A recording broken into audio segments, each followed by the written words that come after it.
Let's start. Igisa ang bawang dot at sibuyas.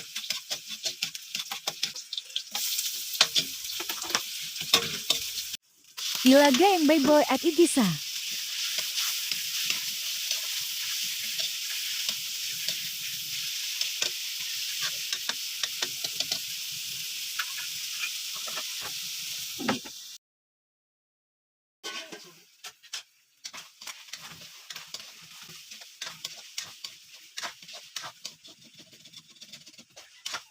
Lagyan na nagrem gini sa mix.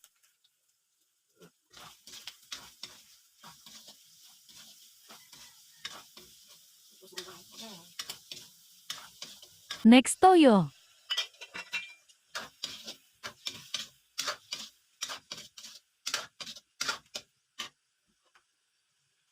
Ilagay na ang bell pepper.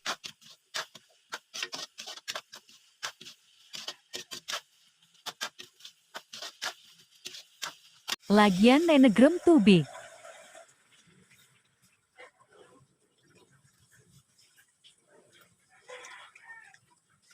At takpan ulit. Once kumulo na, haluin at tikman.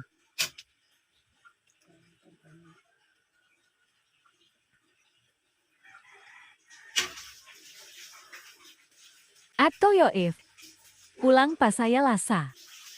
At lagyan nenegram pamintang durok. Next ang carrots.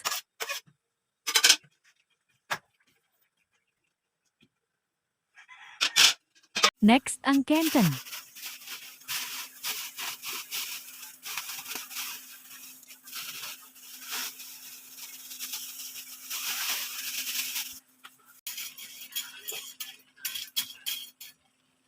Next ang repolyo at haluin.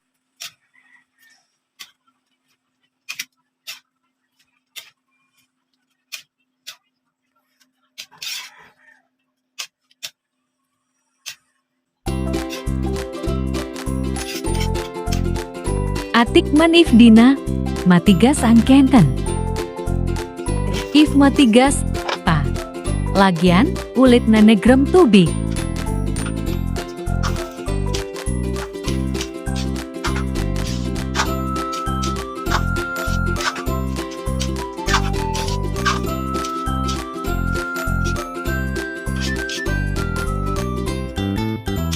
And we're done. Thanks for watching.